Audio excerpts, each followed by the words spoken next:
welcome back to the ISC Network, where we bring you insightful discussions on topics that impact our communities. So today we have the privilege of speaking with Amit Varma, an inspiring individual who plays a very important role in the tech industry and is not only the co-founder of BRAINTOY, an artificial intelligence software company, but is also actively mentoring members of women in technology, contributing to the advancement and inclusivity of the tech world. Artificial intelligence has completely taken over our world and will continue to do so. So I believe it is an important and very interesting topic to discuss. So Amit, can you tell us a little bit about yourself? Meenal, thank you so much for having me here. I'm a Calgarian, came to Canada about 15 years back, and I've been here ever since. And I've grown up my career here. When I came to Calgary, I was working in the oil and gas sector in construction, and then I decided to change to technology. And it's been very rewarding for me ever since. So can you talk a little bit about your journey at BrainToy and kind of explain what it is that you do and what the company does? BrainToy is an artificial intelligence company. And it started with seeing a problem in the market that artificial intelligence is tough. If I ask most people, hey, can you build an AI? They will find it impossible. In fact, even companies find it impossible. They hire a team of data scientists, a team of software engineers, and only after investing a few $1 million are they able to produce something. And that is not repeatable. So every time you do it, you're investing money. Brainter wanted to change this problem and it said, hey, can we create a platform where people can easily develop models, publish them without using software and coding skills? And our goal is to democratize AI. Every individual, irrespective of their background, their coding skills, their technical knowledge, should be able to take their data and make some meaningful sense out of it, out of building machine learning models. So what made you want to switch from oil and gas to technology? Because there's a big difference there. So what interested you? Well, what happened is I used to work in oil and gas construction, and I faced a problem. My the things at the construction site never used to match the fabrication 100%, never used to match the engineering 100%. And it's a very common problem in the construction industry. And how people solve the problem is site fits. People go to the site and then they do welding and cutting out there and fit everything, which caused expenses and it caused safety issues because site is always unsafer than the office. So I got thinking about it and I wanted to solve the problem. This problem really pained me. So at that point of time, I developed some interest in flying drones, doing 3D mapping, and I realized that it is possible to map out the construction site. It is possible to scan the things at the fab shop, and your engineering is already in electronic 3D. Why not match them in advance? If you match them in advance, you find all the errors. You're able to fix those errors before the stuff reaches the site. So the problem which I faced in my day-to-day job led me to enter the world of technology. That's awesome. So when looking at the world's future and how heavily dependent we are becoming on artificial intelligence, um, is this a field that you recommend for people to start taking interest in? Indeed, and these are all jobs which emerge over time. You think of it this way: that a long time back, on every elevator, we had an elevator operator.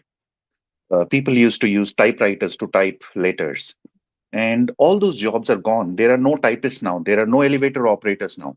The world has moved on, and I kind of feel that data science and artificial intelligence, these fields are going to become more and more prominent in the future. And for young people who are trying to get into like a job, a career, it is very rewarding for them. All right. Um, so on your journey, if you could go back now and change anything along the way, what would you change and what would you recommend to others who are interested in starting something familiar or going into this field? Uh, so everyone needs help when they start something. It is very difficult to think that you can do it alone. So the number one tip which I advise entrepreneurs or budding entrepreneurs are select a few partners. Start it with some partners Mhm. because sometimes you're down and things are not happening. Well, the other partner kind of pushes you up and makes sure things are done. But if you don't have partners, then you're alone. And in these things, sometimes it can be very depressing because things may not always happen on time. So that is my number one advice. Number two advice is that always believe in the problem that you're trying to solve. And no company can be successful without solving a problem. It's not that you can create something fancy, but if that fancy thing really doesn't work or it doesn't really solve any problem, quite frankly, it just remains a fancy thing. So, like a product always has to be attached with some major problem in the market. Right. What challenges throughout your journey did you face? And if you could go back, what would you change? Well, so um, one of the major challenges which I faced and which everyone will face when they start companies is how do you survive the first 2 years? And it's very tough because in the first 2 years, you're not really getting any income. All you're doing is trying to sell, trying to evolve your product, trying to fix the product in the market where it fits. And it takes a couple of years to do that. And in those couple of years, you're not really earning anything. And things could be very messy, if I may. So, if I was to change anything, I would say that if you can find a little bit of funding for those first 2 years, maybe out of your own savings, maybe out of your family, maybe out of an investor, it doesn't matter. But it helps you tide over the first 2 years. That's what I would recommend, and I would change if I was to do it again. Okay, great. So, it's really impressive to hear about your commitment to mentoring women in technology. So, can you share what inspired you to take on this important role? I'm an immigrant myself, Mhm. and when I came to Canada, I came with all the right qualifications, all the right experience, but yet I could not find a job. Mhm. And it was 3 months and 4 months, and I went through several interviews, and everyone kept on asking me, "Hey, do you have any Canadian experience?" And I said, "Hey, it's a chicken and egg thing. If I don't have experience, how do I get experience? Like, it has to be a job." Mhm. And those struggles which I faced during the first few months, I don't want others to face the same struggles. And that is why I'm involved with Women in Technology or mentoring other students. I also teach at Mount Royal. I also teach at Supply Chain Canada for the same purpose that I was an immigrant. I faced a problem. I wish I had a mentor at that point of time who could guide me. And I want to ensure that everyone gets that opportunity. That's great. That's really important nowadays. So, Indeed. gender diversity remains is a very important topic in tech in this tech community in the sector. So, how do you believe that mentorship can kind of create a more diverse and inclusive environment for women in technology? Meenal, first of all, I really don't believe in gender diversity. And the reason why I say so is it is not that we want to achieve some sort of an end result in which there's 50% men and 50% women. All Mhm. that we want to do is create an environment in which both genders find it easy to enter that environment and succeed. Right. So, and this is my true belief that there's no difference between a man and a woman. And Mhm. we should not try to kind of think, okay, everything has to be 50-50, and, equal means 50-50. No, all that we need to do is we need to open the doors, make sure that people are trained and they're skilled. And if they're skilled, they will automatically find their way into these jobs and create the gender diversity in the colloquial sense. So, how mentorship can help is really opening doors. Mm-hmm. And if there is a mentor who can guide you, who can give you tips and tricks, and you become skilled enough, then you're able to automatically find your way into the world and create the gender diversity. It's like that saying in which an old saying goes that teach a person or give a person a fish, and that person will eat for a day. But teach a person to fish, and they are going to eat forever. Right. Can you share some experience, like successful stories or experiences throughout your journey in mentoring women in technology? Indeed. In fact, a few of my students have started their own companies, and everyone gets a job. It's the job is not an issue, but I was very happy to see a few students start their own companies, and that was, I think, the biggest success which I can find. Hmm. That's great. Um, so mentoring can be a very transformative experience for both mentor and the mentee. So, how has your experience in guiding women in technology made your own professional journey and your own professional career better? Indeed, and you're 100% right that the mentor learns probably more than what a mentee learns. All right.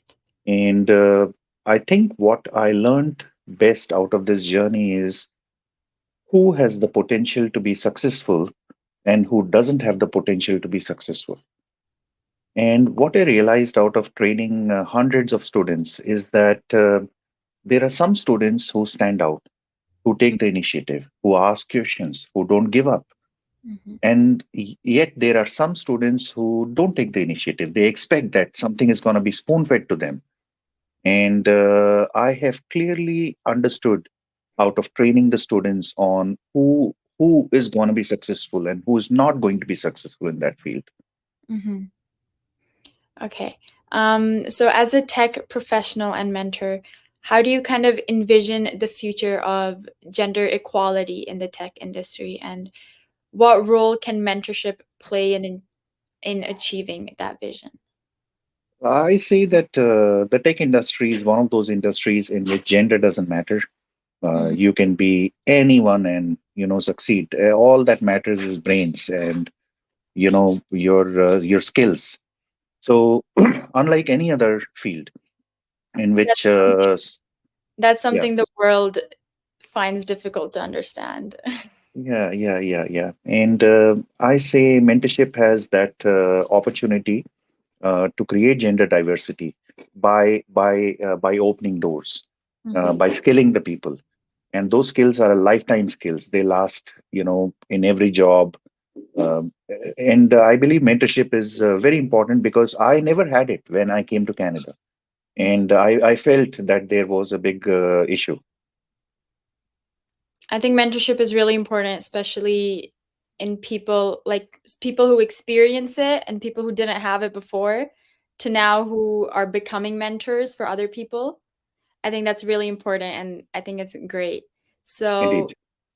thank you for your insights and your journey in the IT profession and your dedication to mentoring women in technology really shows your commitment to driving positive change in the tech world. And through your insights and your mentorship, you are actively shaping and the future of the industry and creating an inclusive space where all individuals can really thrive and excel. And so, thank you for joining us. Thank you for having me over. And to the viewers, we hope you gained some valuable knowledge and insight on these topics. And thank you for watching.